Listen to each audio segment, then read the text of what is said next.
ঈশ্বরী কেন রক্ষণই দিল রাক্ষসী কত সাবধানী আছে মায়ের নির্দেশ তোদের তিনজনকে তমসার দিয়ে রেখে বনবাসে দিয়ে আমাকে ফিরে যেতে হবে না। আর সেই কথাটি তোর মাকে পৌঁছে দিতে হবে, নাহলে সে যে জনগ্রহণ করবে না। দেখ বাবা, আমার আমার তিন কাল গেছে, একটার বাকি আছে বাবা। আমি ফিরে যাবো নানান। আমি তোদের সঙ্গে এই 14 বছর আমি তোদের সঙ্গে দিল্লি যাপন করবো বাবা। আমাকে নিবি বাবা, আমি যাবো, আমি তোদের সঙ্গে আমি যাবো। কেন না হয় না? আমি আপনাকে সঙ্গে করে নিয়ে যেতে পারি না। কেন রে? মধ্যমচরণী আমাকে একাকি বনবাসী দিয়েছে, স্বেচ্ছাশীল আমাকে আসলে বনবাসী যেতে চলেছে। আমি কেমন করে আপনাকে সঙ্গে করে নিয়ে বনবাসী? জানি জানি আমাকে সঙ্গে নিবি না, কারণ আমি যে বাড়ির এতবার কথা আপনি আমার সম্পর্কে দাঁড়িয়ে বলতে পারলেন। ফিরে নেই তখন এই কথা ঠিক নেই না, এই ফিরে নেওয়া যাবে না। জানিস এই কথা কে বলেছে? আপনাকে তোর মতো সন্তানকে যে বনবাসে দিয়েছে এই তো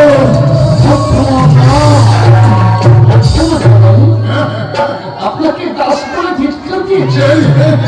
জানি না মধ্যমচরণী হঠাৎ কেন অতীত ভঙ্গ ঘটেছে। এই মধ্যমচরণীর হয়ে আমি আপনার কাছে ক্ষমা চাই। কি বলছিস? মধ্যমচরণীকে ভুল বুঝবেন না। কি বলছিস? কি বলছিস? সে তোকে 14 বছরের জন্য বনবাসে দিয়েছে, আর তুই আমার কাছে ক্ষমা চাইছি। শুনছ সব বিশ্ববাসী, কান পেতে শুনে রাখো। সে আমার 14 বছরের জন্য বনবাসে দিয়েছে, সেই মায়ের হয়ে আমার কাছে ক্ষমা চাইছে। মায়েরা, তোমরা প্রত্যেকটি মায়েরা এই নামের মতো সন্তান তোমরা প্রসব করবে, আমি বলে রাখতে পারি। দুঃখ করলেন না, কিন্তু সামান্য 14 বছর পর যখন আমরা আমার অপেক্ষা ফিরে আসলাম, কাকে বলে তাই বিলম্ব না করে যান। আপনি অযোধ্যায় ফিরে গিয়ে মধ্যমচরণী কন্যা তুলে দিন, আমাদের বলে বসে যাবো না, যাবো ওদের শুনে আমি যাবো না, কারণ আমাদেরকে নিবি না। আমি যদি তোর কাছে কিছু চাই, তুই আমাকে দিবি না। কি আছে আমার কাছে দেওয়ার মতো? আছে আছে, ভূভাণ্ডারে আর আছে তোর কাছে। বল আমাকে দিতে তার প্রণতা করবি না। বল আমাকে দিতে তুই তার প্রণতা করবি না। কি আছে আমার কাছে? আমি অযোধ্যায় চলে যাব। আমি অযোধ্যায় গিয়ে আমি নিয়ে যাবো বধূ মাতাকে নিয়ে যাবো। তোমাকে বলো তোমরা শোনো, অযোধ্যার পঞ্চব্রতকে আমি নির্বাস করে দিলেও অযোধ্যার কুলক্ষী সীতা মাকে আমি নিয়ে এসেছি।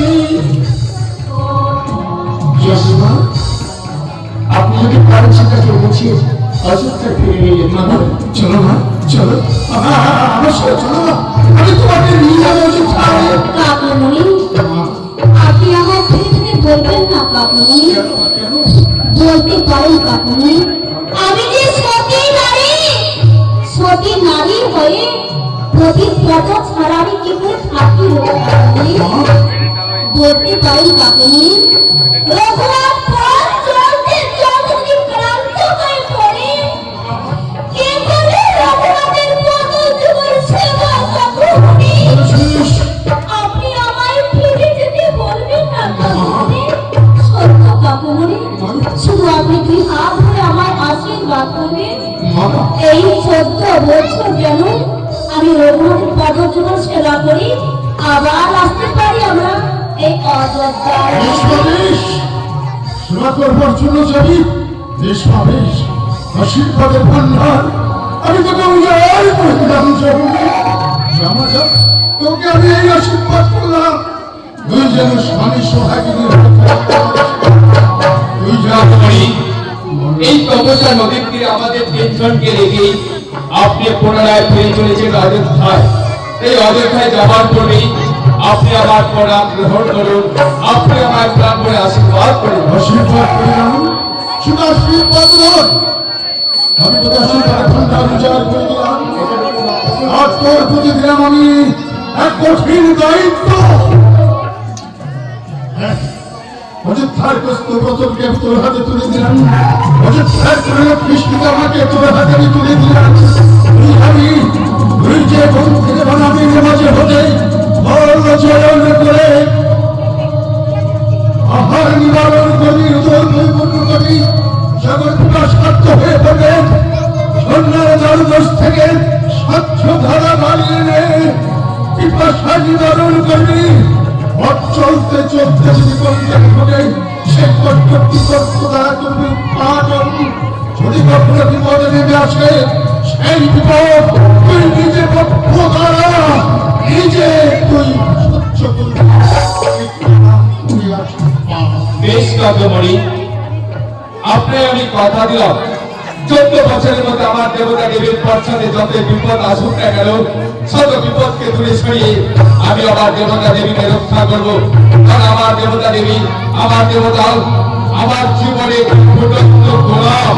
আমি গোলাপ নেই, কেউ যদি কখনো গোলাপের মাঝে বিঞ্চিত করতে আসে আমি গোলাপের কাঁটা হয়ে বুঝিয়ে দেব যে রামের পাশে কেউ না থাকলেও রয়েছে রামানুজ লক্ষণ আমার শান্তি পেলাম। ওদের ধনুষার নদী তীরে রেখে আমাকে চলে যেতে হবে। বলরাম বল, আমার শুনলেন আজ চল পুণ্যরথ নিয়েছে, পুণ্যরথের অযোধ্যায় ফিরে আছি। আমার কন্যা করে আমার পুণ্যরথ নিয়েছে, পূর্ণ করে ফিরে যাব। 14 বছর পূর্ণ হলে সপ্তমী অতিবাহিত হওয়ার পূর্বে শূন্যরথে সে স্থানে দাঁড়িয়ে থাকবে। সেদিন শূন্যরথকে পূর্ণ করে আবার অযোধ্যায় ফিরে যাবে। এই হবে না, তাই হবে। এই 34 বছর ঈশ্বর তোমার কাছে আমি আর কিছু চাই না। আমার একটা মাত্র আশীর্বাদী এই তোমার কাছে আমার কৃত প্রার্থনা। তবে ঈশ্বর এই 34 বছর তুমি আমাকে বাঁচিয়ে রেখো। ঈশ্বর আমাকে বাঁচিয়ে রেখো। যমরাজ যদি নিতে আসে আমায়, আমি বলবো ওগো যমরাজ, এই 34 বছর তুমি আমাকে বাঁচিয়ে রেখো। যমরাজ, এই 34 বছর তুমি আমাকে বাঁচিয়ে রেখো।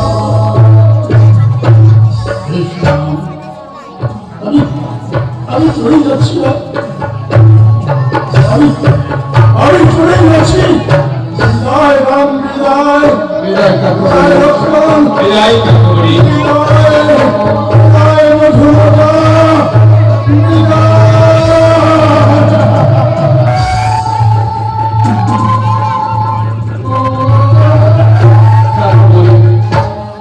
এভাবে যদি নয়নের জল ফেলেন তাহলে যাত্রা পর্যায়ে পিছনে হয়ে যাবে। আমি তো যাত্রা পথে কিছুই করে দেব না। আমি কাঁদবো না, আমি কাঁদবো না, আমি কাঁদবো না, আমি কাঁদবো না। আরে হাইলো, আরে হাইলো, আমি কাঁদবো না। আমি কাঁদতে যে আমার চোখের জলে তোর যে যাত্রা পথ পিছু হয়ে যাবে। আমি কাঁদবো না, আমি কাঁদবো না। বিদায়, বিদায় লক্ষ্মণ, বিদায় কাকমণি। বিদায়।